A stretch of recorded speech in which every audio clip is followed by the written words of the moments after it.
पढ़ेंगे class 12 chemistry chapter number 6 general principles and isolation of elements. ठीक है, तो हेडिंग लगाते हैं general principles and process of isolation of elements. Process of isolation of elements, isolation of elements। अच्छा, isolation word का मतलब क्या होता है, किसी को पता है? एनीवन? आइसोलेशन वर्ड का मतलब क्या? अकेले रहना, अलग करना। तो देखो क्या होता है, जनरली जितने भी एलिमेंट्स होते हैं, जैसे मान लेते हैं कैल्शियम हो गया, आयरन हो गया, सभी को पता है ये कंपाउंड के फॉर्म में पाए जाते हैं नेचर में, है ना। अकेला पाया जाता है क्या? कि अकेला हमको कहीं पे सिर्फ आयरन आयरन मिल रहा है, कहीं पे सिर्फ कॉपर कॉपर मिल रहा है? नहीं, ये किसके फॉर्म में पाया जाता है? कंपाउंड के फॉर्म में। जैसा आप सभी को पता है आयरन किस फॉर्म में पाया जाता है? Fe2O3 के फॉर्म में, ऑक्साइड के फॉर्म में पाया जाता है। फिर यहाँ से हम आयरन को एक्सट्रैक्ट करते हैं, पता है कि नहीं पता? एल्यूमिनियम, है ना, ऐसे पाया जाता है।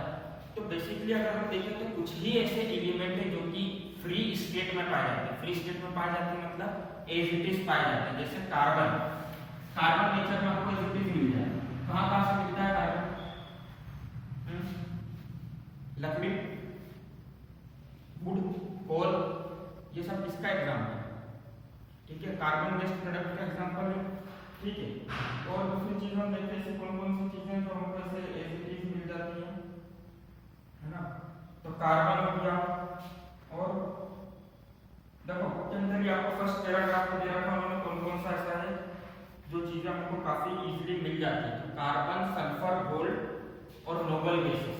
कार्बन, सल्फर, गोल्ड, ठीक है, जिसको हम Ag से रिप्रेजेंट करते हैं, और नोबल गैसेस। ये सभी चीजें हमको क्या मिलती है? फ्री स्टेट में मिल जाती है नेचर में। मतलब इनको एक्सट्रैक्ट करने के लिए, इनको बाहर निकालने के लिए कोई स्पेशल मेथड नहीं लगानी पड़ती। ठीक है, इतना क्लियर है सबको, है ना। एक बार बुक निकालो, फर्स्ट वाला पैराग्राफ रीड करो, मैं 2 मिनट में आता हूं।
एक साथ ग्रुप में सोच रहे तो अभी 9 में तो पूरे देखते हैं। चलो, रीड करा सबने पहला पैराग्राफ?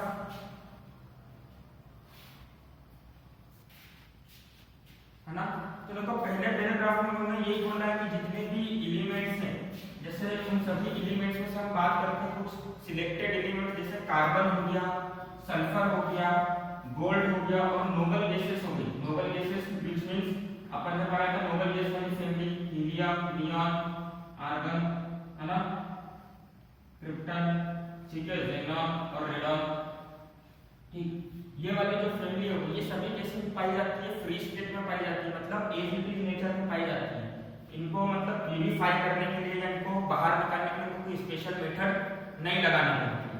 पर इसके अलावा जितने भी एलिमेंट है a large number of group वो किसमें पाया जाता है, कंपाउंड्स के फॉर्म में पाया जाता है। इसके अंदर पाया जाता है, किस फॉर्म में पाया जाता है,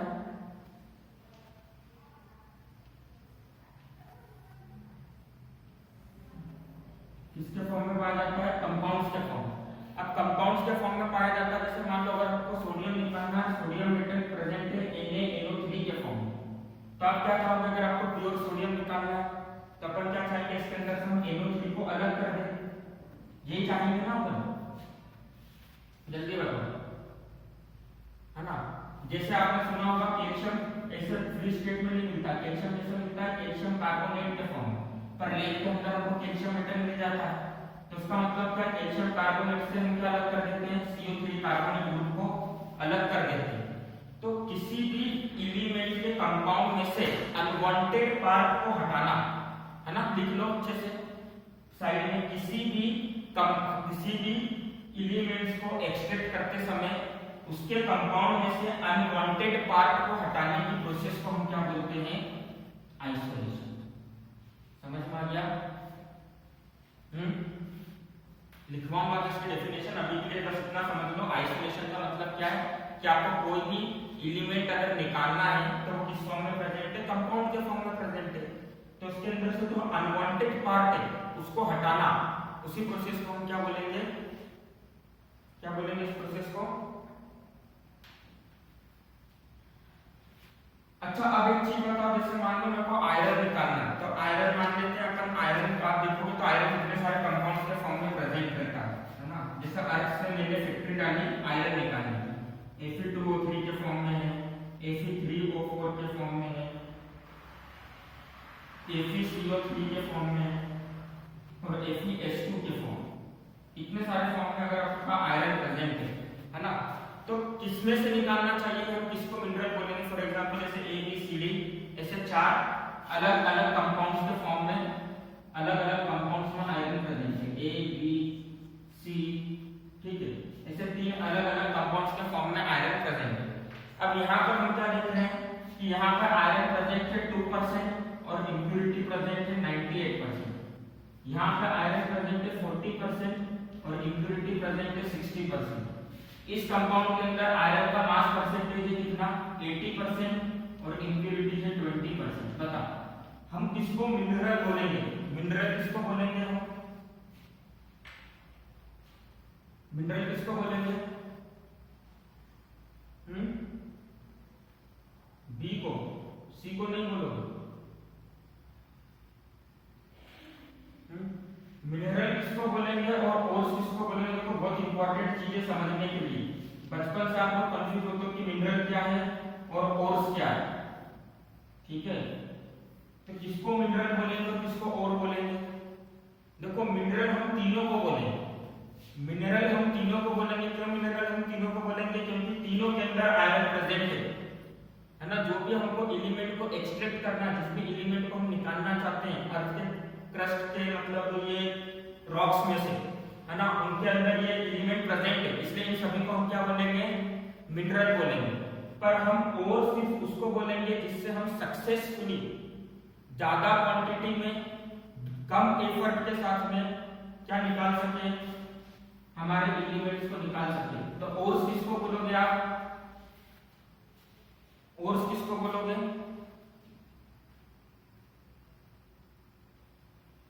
बात समझ में आ रही है किसको ओर्स। हाँ चलो, तो देखो एक्चुअली होता क्या है, सभी देखो अगर अपन बात करें, जैसे अगर मान लो मेरे को आयरन निकालना है, तो अभी अपने अर्थ क्रस्ट पे, अर्थ सरफेस पे भी बहुत से रॉक्स ऐसे होंगे, बहुत सी पत्थर ऐसे होंगे जिसके अंदर आयरन कुछ क्वांटिटी में प्रेजेंट होगा। तो क्या मैं सभी में से आयरन निकालना चालू कर दूं, क्या रे यार रोड पे पत्थर मिला उसमें से आयरन निकाल देता हूँ और अर्थ क्रस्ट में से खोद के भी आयरन निकाल देता हूँ, सभी में से निकालना चालू कर दूं क्या मैं, नहीं, सब में से निकाला नहीं जा सकता, सब में से मेटल को, सब में से एलिमेंट को एक्सट्रैक्ट नहीं करा जा सकता। तो हम उन पर्टिकुलर कैटेगरी वालों को मिनरल बोलेंगे जिसमें से हम इजीली केमिकली पॉसिबल हो, केमिकली पॉसिबल हो, जिसमें से आप क्या निकाल सकते हो, क्या निकाल सकते हो, एलिमेंट को निकाल सकते हो। हम उन्हीं रॉक्स को या हम उन्हीं है ना चीजों को मिनरल्स बोलेंगे जिसमें से हम एलिमेंट्स को केमिकली पॉसिबल है कि हम निकाल पाए। क्लियर है सबको? इतना समझ में आ गया? और ओर्स क्या हो जाएगा? सभी है ना, ओर्स क्या हो जाएगा? मिनरल्स के अंदर वो वाला पोर्शन, वो वाले रॉक्स जिसमें से आप कम एफर्ट में, ठीक है, ज्यादा क्वांटिटी में क्या निकाल सकते हो, आसानी से ज्यादा क्वांटिटी में क्या निकाल सकते हो, एलिमेंट्स को निकाल सकते हो। इतना क्लियर है सबको? है ना? अब देखो जनरली जब अर्थ क्रस्ट के अंदर से कोई सा भी चीजें पाई जाती है, जिसे आप ये देखो कि सभी आयरन के ओर है, मतलब इन सभी में से आप आयरन निकाल सकते हो, पर सबसे बेस्ट कौन है? ये बेस्ट है, ये बेस्ट है। इसको क्या बोलते हैं? ये इतना अच्छा नहीं है, इसमें से निकालने में दिक्कतें जाती हैं, बहुत सारी प्रॉब्लम्स होती है, अभी हम आगे देखेंगे। ठीक है, तो आयरन के ओर से, अब इसको ओर्स क्यों बोल रहे हैं? क्योंकि हम इजीली इसके अंदर से क्या निकाल सकते हैं? आयरन को निकाल सकते हैं, और ज्यादा क्वांटिटी में हमको आयरन मिलेगा। मतलब अगर हम फैक्ट्री डालते हैं और ये तीनों का यूज करते हैं आयरन बनाने के लिए, तो आपको कम एफर्ट में ज्यादा आयरन निकाल सकते हैं, फैक्ट्री के लिए पॉसिबल होगा, मतलब सस्ता पड़ेगा। ऐसा नहीं होगा कि फैक्ट्री के अंदर हम यहाँ पर मान लो अगर ऐसे केस में अगर हम मेटल निकालने जाए तो इम्प्यूरिटी निकालने का खर्चा ज्यादा आ रहा है और मेटल हमको कम मिलेगा। 98% इम्प्यूरिटी है ना, उसको निकालने का खर्चा ज्यादा हो जाएगा और 2% मेटल मिलेगा, मतलब ज्यादा एफर्ट करने पर हमको एलिमेंट क्या मिल रहा है? कम मिल रहा है। क्लियर है सबको? है ना? अब देखो इसी के अंदर आपको एक टर्मिनोलॉजी दे रखी है, मिनरल और पहले पैराग्राफ में, है ना? देखो क्या दे रखा है ना? 2 मिनट मुझे कुछ लिंक सेंड करना है दूसरी, ठीक है?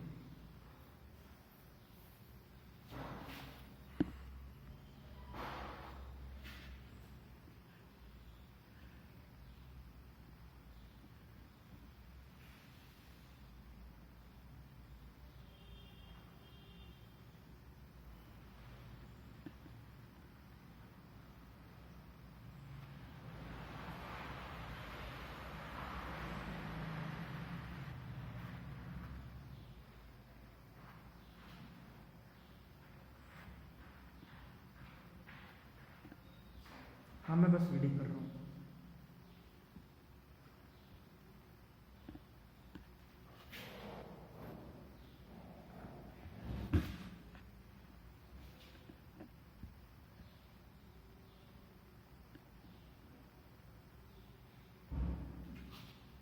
एड हो गया,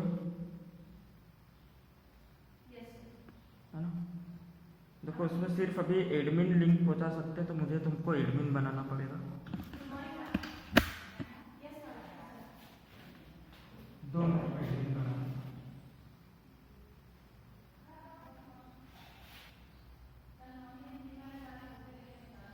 पहले थोड़ा लिंक उसमें सेट कर देता हूँ ना, फिर एडमिन बनाना।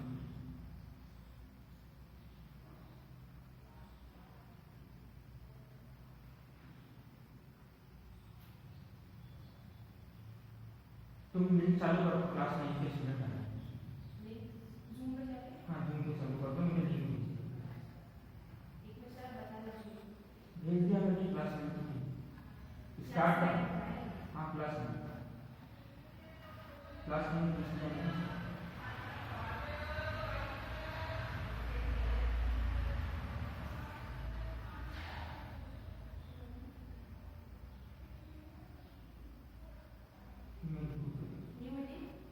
तुमको ग्रुप एडमिन बना दिया है, न्यू मीटिंग करके भेजना, न्यू मीटिंग से भेजो, नहीं तो मैंने तुम्हारी वाली लिंक फॉरवर्ड कर दी। हाँ हाँ, जो लिंक मुझको भेजी थी ना वही लिंक है। हाँ, उससे चालू कर लो। मैं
चल, ऑडियो क्लियर है सबको?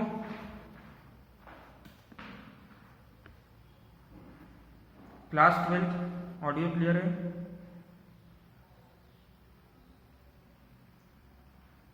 है ना?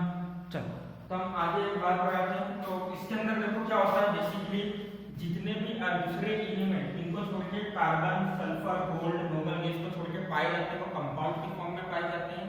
और जनरली जो इन कंपाउंड्स में इंप्यूरिटीज होती है वो अर्थन इंप्यूरिटीज रहती है। मतलब इनके अंदर बेसिकली क्या रहता है, मिट्टी वगैरह, डस्ट वगैरह ऐसी चीजों का मतलब कंपाउंड बनकर जुड़े हुए रहते हैं, जिसको हम क्या बोलते हैं, गेंज। तो लिख लो, गेंज क्या होता है? गेंज मतलब होता है अर्थन इंप्यूरिटीज। एलिमेंट के साथ में क्या प्रेजेंट होती है, जो अर्थन इंप्यूरिटीज प्रेजेंट होती है उसको हम क्या बोलते हैं, गेंज, है ना? GANGUE, इसको क्या बोलते हैं हम, earthen impurities associated with metal. वो अर्थन इंप्यूरिटीज जो कि एलिमेंट्स के साथ में क्या है, प्रेजेंट है। अर्थन इंप्यूरिटीज एसोसिएटेड और present with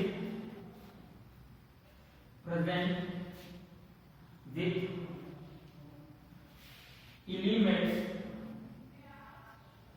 in minerals. Minerals के अंदर क्या होता है, वो अर्थन इंप्यूरिटीज जो कि एलिमेंट्स के साथ में कंपाउंड बनाकर प्रेजेंट है। आगे बात समझ में, जैसे मिट्टी, मान लो आयरन के साथ में मिट्टी ने कोई सा कंपाउंड बना लिया और वो प्रेजेंट है पत्थर के फॉर्म में, तो हमको अगर आयरन चाहिए तो क्या करना पड़ेगा, वो अर्थन इंप्यूरिटीज को क्या करना पड़ेगा, रिमूव करना पड़ेगा। क्लियर है सबको? इतना क्लियर है सबको?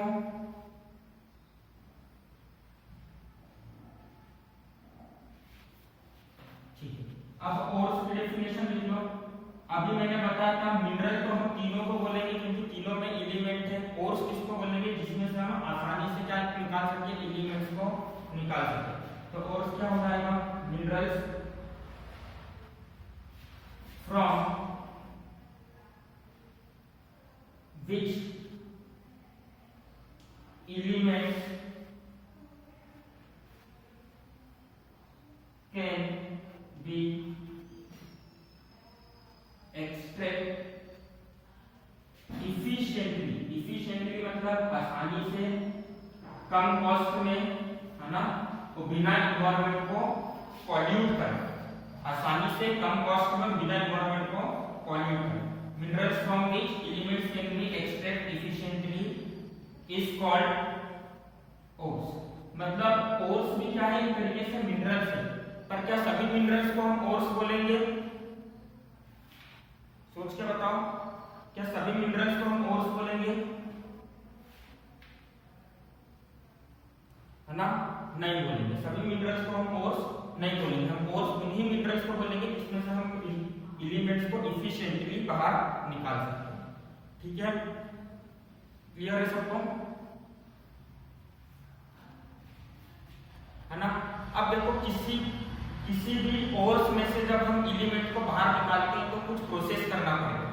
सबसे पहली प्रोसेस क्या दे रखी है, देखो यहाँ पर आपको 3 पॉइंट दे रखे हैं। कंसंट्रेशन ऑफ द ओर, मतलब ऐसे ओर को इकट्ठा करना जिसके अंदर एलिमेंट्स ज्यादा क्वांटिटी में प्रेजेंट है। तो कंसंट्रेशन ऑफ ओर में बी वाले को ज्यादा चाहूंगा रखना कि सी वाले को चाहूंगा, किसको चाहेंगे अपन रखना? अभी क्या बोला मैंने, कंसंट्रेशन ऑफ ओर का मतलब क्या है, ऐसे ओर को इकट्ठा करना या ऐसे ओर को जमा करना जिसके पास से, जिसके अंदर एलिमेंट ज्यादा क्वांटिटी में प्रेजेंट है। तो कंसंट्रेशन ऑफ ओर में क्या आ जाएगा, बी वाला आएगा या सी वाला? सी वाला। तीसरा पॉइंट है आइसोलेशन ऑफ इंप्यूरिटीज, है ना? तीसरा पॉइंट आपको दे रखा है isolation of metal from its concentrated हो, मेटल को उसके कंसंट्रेटेड हो। अब जैसे यहाँ पे 80% एलिमेंट प्रेजेंट है, 20% इंप्यूरिटी है, तो हम क्या करेंगे, कंसंट्रेशन ऑफ ओर का मतलब, आइसोलेशन ऑफ ओर का मतलब क्या होगा, सॉरी, आइसोलेशन ऑफ ओर का मतलब होगा मेटल और इंप्यूरिटी को अलग अलग कर देना।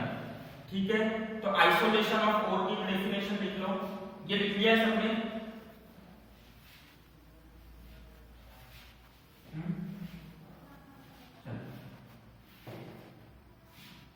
हाँ इधर लिख देता हूँ।